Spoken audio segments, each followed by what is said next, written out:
अल्लाह के नबी ने अपने चचा अबू तालिब के लिए बड़ी मेहनत की कि ये किसी तरीके से कलमा पढ़ लें, यहाँ तक कि आखिरी वक्त में उनके पास पहुँच गए। अबू तालिब से कहने लगे, चचा मेरे कान ही में कह दो ला इलाहा इल्लल्लाह, सिर्फ मेरे कान में कह दो ला इलाहा इल्लल्लाह, अल्लाह ताला से मैं सिफारिश करवा लूँगा, अल्लाह रब्बुल आलमीन से मैं आपकी नजात करवा दूंगा, मैं आपको इंशाअल्लाह जन्नत में ले जाऊंगा। अबू तालिब तैयार भी हो गए, लेकिन वहीं अबू जहल बैठा हुआ था, कहने लगा क्या आखिरी वक्त में अपने बाप दादा के दीन को छोड़ देंगे, क्या आखिरी वक्त में अपने बाप दादा के धर्म को आप छोड़ देंगे। अबू तालिब ने कहा, भतीजे आए मोहम्मद, मुझे अच्छा नहीं लगता है कि मैं आखिरी वक्त में अपने बाप दादा का दीन छोड़ दूं। आखिरी वक्त में मैं चाहता हूं कि मेरी रूह मेरी जान उसी धर्म पर उसी मजहब पर निकले जिस पर मेरे बाप अब्दुल मुत्तलिब का इंतकाल हुआ। लिहाजा अबू तालिब उसी पर उनका इंतकाल होता है कि वो हालत कुफ्र में मरते हैं। फिर अल्लाह के नबी ने एक बार उनके लिए दुआ भी की, क्या है चचा मैं जब तक जिंदा हूं आपके लिए दुआएं मगफिरत करता रहूंगा, क्योंकि मेरे दीन के काम में आपने बहुत ज़्यादा मदद की है, मुझे सहारा दिया है। लेकिन अल्लाह ताला ने मना कर दिया, आए मोहम्मद सल्लल्लाहु अलैहि वसल्लम अगर 70 मरतबा भी 70 बार भी अगर तुम अपने चचा अबू तालिब के लिए दुआएं मगफिरत करोगे तो मैं तुम्हारी दुआ को कबूल नहीं करूंगा। उनका इंतकाल कुफ्र पर हुआ है, लिहाजा वो जहन्नम में जाएंगे। तो मेरे भाइयों, नबी ने मेहनत की लेकिन नहीं ईमान लाए, तो ये ज़रूरी नहीं है कि हम जो चाहें वो पूरा हो। ईमान अपने अंदर ताज़ा कीजिए। अल्लाह ताला इम्तहान भी लेता है, अल्लाह ताला आजमाइश भी लेता है। कोशिश करिए कि हम अल्लाह की हर आजमाइश में पूरा उतरें। कोशिश कीजिए कि हम अल्लाह रब्बुल आलमीन की हर आजमाइश की घड़ी में हम पूरा उतरें और मौका न दें। अल्लाह रब्बुल आलमीन मुख्तलिफ किस्म से हमारा इम्तहान ले सकता है। ईमान ताज़ा करिए। ईमान क्या है? ईमान एक मुआहिदा है। पढ़िए, कुरान ने कितनी बार कहा इल्लल्लज़ीना आमनू व अमिलुस्सालिहात, इल्लल्लज़ीना आमनू व अमिलुस्सालिहात, ईमान लाओ और अमल सालेह, ईमान लाओ और अमल सालेह, ईमान लाओ और अमल सालेह करो। कितनी जगह अल्लाह रब्बुल आलमीन ने फरमाया। हर मुसलमान गौर करे, क्या उसके पास ईमान है? ईमान तो है।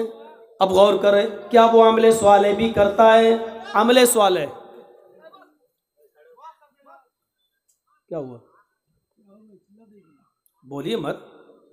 ईमान और अमल सालेह ये दोनों लाजिम और मलजूम।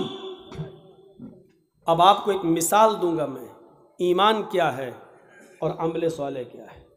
ईमान एक इकरार का नाम है। थोड़ी सी स्पीड में स्लो करूंगा ताकि आपको समझा सकूं।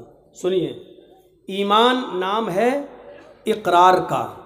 ईमान एक मुआहिदा है। मुआहिदा कैसे समझाऊं आपको? मान लीजिए मैं एक मजदूर हूं, समझिए, समझा रहा हूं। मान लो मैं लेबर हूं, एक मजदूर हूं, और आप मालिक हैं। मौलाना सलीमुद्दीन साहब बैठे हैं, ये मालिक हैं। सलीमुद्दीन साहब ने हमसे कहा कि जर्जी साहब ये मेरा मकान बनाना है, दीवार खड़ी करना है, ये करना है, वो करना है। आप लेबर हैं, आप मजदूर हैं, मिस्त्री हैं, बताइए आप क्या पैसा लेंगे। मैंने कहा 1000 रुपये पर डे।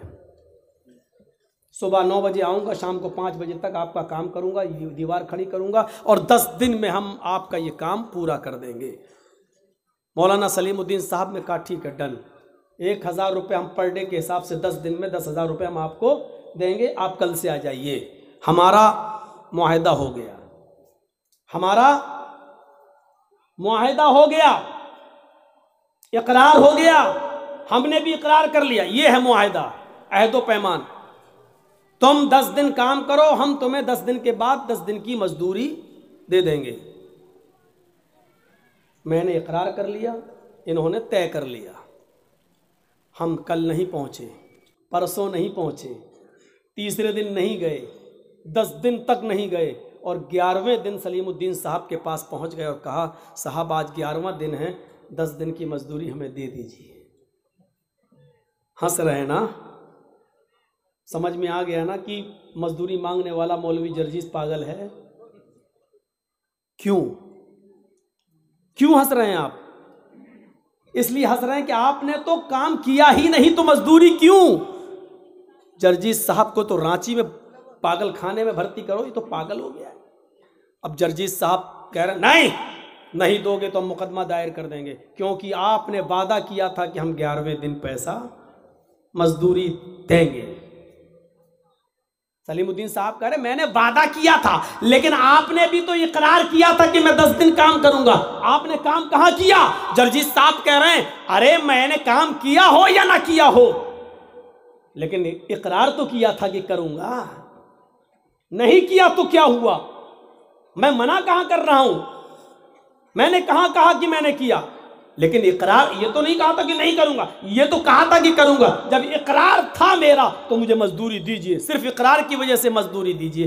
तो आपको कोई मजदूरी दे देगा? जब कोई एक आदमी ईमान ले आता है, यानी मोमिन बन जाता है, तो एक मुआहिदा कर लेता है। मुआहिदा हो गया किस बात का? ईमान लाए हो, तय हो चुका है। क्या तय हो चुका है?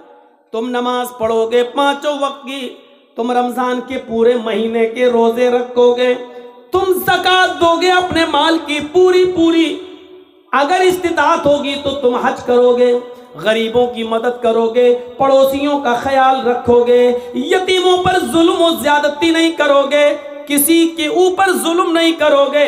ईमान लाने के बाद एक मुआहिदा हो गया, तुमने कलमा पढ़ा ला इलाहा इल्लल्लाह मुहम्मदुर रसूलुल्लाह, अल्लाह ने गोया के एक मुआहिदा दे दिया है, तुम्हें अहद कर लिया है, मेरे बंदो जब तक तुम इस ला इलाहा इल्लल्लाह और मुहम्मदुर रसूलुल्लाह पर चलोगे, ला इलाहा इल्लल्लाह का माना अल्लाह के अलावा किसी और की इबादत नहीं करोगे, और मुहम्मदुर रसूलुल्लाह का मतलब हर काम मुहम्मदुर रसूलुल्लाह के तरीके पर करोगे, तो हम इसके बदले में तुम्हें जन्नत देंगे।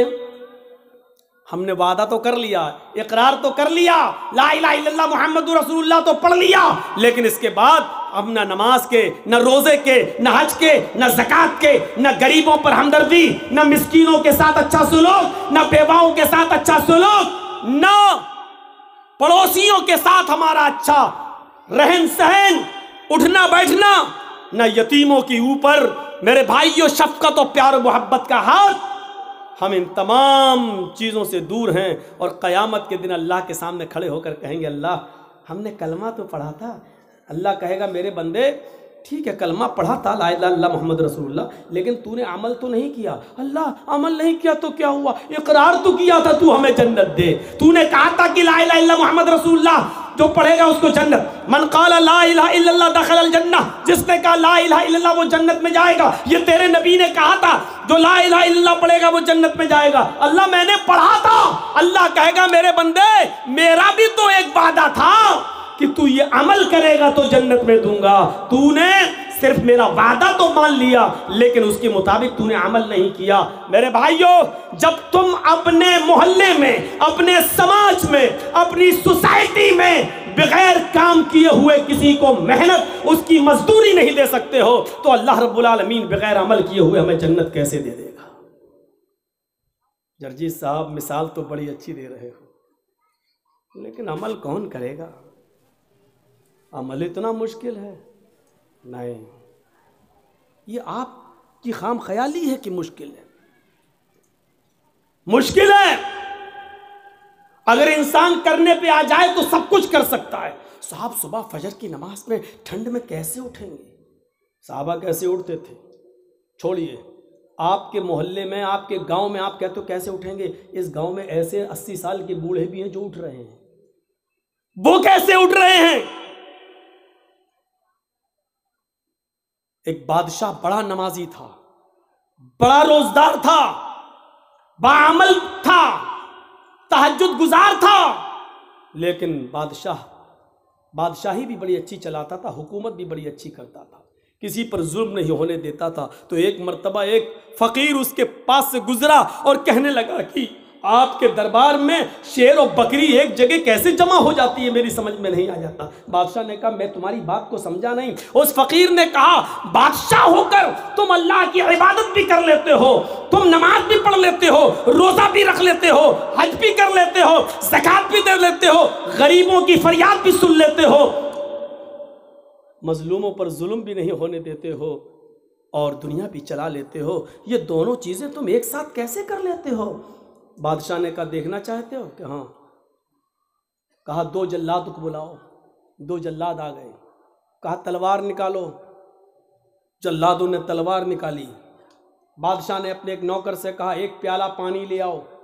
पानी ले आए। उस फकीर से कहा पानी पकड़। उस फकीर ने पानी का प्याला पकड़ा और सुनो, उस फकीर ने पानी का प्याला पकड़ा। कहा जाओ पूरा शहर इसको घुमा दो। और उस फकीर से कहा जाओ मेरे पूरे शहर में मेरी आवाम को देख लो कि कैसे वो अमल कर रही है, क्या कर रही है, क्या नहीं कर रही है, नमाज कितना पढ़ रही है, रोजा कितना रख रही है, जुल्म कितना कर रही है। पानी का प्याला अपने हाथ में लो, जाओ और देखो। और उन दोनों जल्लादों से कहा अगर इस पानी के प्याले में से एक बूंद भी छटक कर जमीन पर गिर जाए तो इस फकीर की गर्दन काट देना और मेरे पास ले आना। फकीर कहता कम बखत, मैंने तो पूछा था कि कैसे, इसने तो मुझे मुसीबत में डाल दिया। लेकिन बादशाह का हुक्म, जल्लाद ने कहा चल। अब वो पानी का प्याला लेके चल रहा है, धीरे धीरे चल रहा कि पानी की कहीं बूंद गिर न जाए। एक कतरा भी गिरा तो जल्लाद मेरी गर्दन उतार लेंगे। पूरा शहर का चक्कर लगाने के बाद बादशाह के पास आया। बादशाह ने पानी का प्याला पकड़ा, रख दिया और कहा आए फकीर बता तुझे मेरा शहर कैसा लगा। फकीर ने कहा कौन सा शहर, बता मेरी बिल्डिंगों का क्या हाल था, मेरी आवाम कैसी लगी। कहा बादशाह सलामत, आपने मुझे इस लायक ही कहाँ छोड़ा था कि मैं आपकी आवाम देख सकूं, आपकी बिल्डिंग देख सकूं, आपके इमारतें देख सकूं, आपकी रियाया का मुआयना कर सकूं। आपने कह दिया था कि अगर एक बूंद भी गिरी तो तेरी गर्दन काट देंगे। मेरी नजर तो प्याले पर थी, शहर में क्या हो रहा है मुझे कुछ भी नहीं मालूम। बादशाह ने कहा यही जहन्नम का डर, यही अल्लाह के अजाब का डर मुझे हर वक्त लगा रहता है, इसलिए मैं बंदों के हुकूक भी पूरा करता रहता हूँ और अल्लाह रब्बुल आलमीन की इबादत भी पूरी करता रहता हूँ। अल्लाह की इबादत में भी कमी नहीं होने देता हूँ और मैं अपनी रियाया के साथ भी कभी जुल्म नहीं होने देता हूँ, क्योंकि मुझे जहन्नम का नक्शा, जहन्नम का खौफ, अज़ाब कब्र का डर मुझे हर वक्त लगा रहता है। मेरे प्यारे साथियों, एक नौजवान जब ये तसव्वुर कर ले कि हम शराब की बोतल पी रहे हैं इसका अजाब कितना है, हम जो जुआ खेल रहे हैं इसका अजाब कितना है, कलिया चक्की सड़कों पर बिकने वाली लॉटरी उसकी पर्चियां हम खरीद रहे हैं इसका अजाब कितना है, अगर ये तसव्वुर वो अपने दिमाग में कर ले कि इसका हिसाब हमें अल्लाह के यहाँ देना होगा, तो मेरे भाइयों फिर उसका दिमाग कभी इन चीजों के अंदर नहीं लगेगा। आज हम इसलिए दूर हैं इन तमाम चीज़ों से क्योंकि जहन्नम का खौफ और अज़ाब कब्र का डर नहीं है हमें और हमारे और आपके अंदर। इसलिए तसव्वुर कीजिए कि बादशाह ने क्या कहा था, पानी देख रहा गिर न जाए। अब वो कह रहा बताओ कैसा लगा शहर, का तेरा बुरा हो, तूने शहर देखने के लायक ही कहाँ छोड़ा हमको। जो आदमी जहन्नम के अजाब से डर जाए और अल्लाह के अजाब के बारे में तसव्वुर कर ले, फिर वो आदमी दुनिया में क्या रह जाता है, उसको अच्छी लगेगी। ये दुनिया बहुत बूढ़ी हो चुकी है मेरे भाइयों, सुन लो। ये बहुत दिनों से, अल्लाह के रसूल को तो गए हुए 1400 साल हुआ है, नबी से पहले ईसा और नबी के दरमियान 500 साल का फासला, फिर ईसा से पहले कोई नबी, फिर उनके दरमियान फासला, और ऐसे लेते हुए चले जाओ हजरत आदम अलैहिस्सलाम तक। वहाँ के बाद से इस दुनिया को सोचो और सोच कर गौर करो कि ये दुनिया कितनी उम्र रसीदा हो चुकी है। लेकिन जब एक औरत बूढ़ी हो जाए तो रिश्ता नहीं आता है उसके पास। एक औरत बूढ़ी हो जाए तो उसको कोई देखने के लिए तैयार नहीं होता है मेरे भाइयों, क्योंकि वो बूढ़ी हो चुकी है। अब वो ना बच्चे पैदा करने के लायक रह गई है, ना शादी के लायक रह गई है। ये दुनिया जो इतनी बूढ़ी हो चुकी है, आए नौजवानों, ये दुनिया फिर हमें अच्छी कैसे लगती है, ये दुनिया फिर हमें गवारा कैसे हो जाती है। इस दुनिया को बूढ़ा समझकर हम इसको रिजेक्ट क्यों नहीं कर रहे हैं। ये दुनिया पुरानी हो चुकी है, फिर हम इस दुनिया के पीछे क्यों पड़े।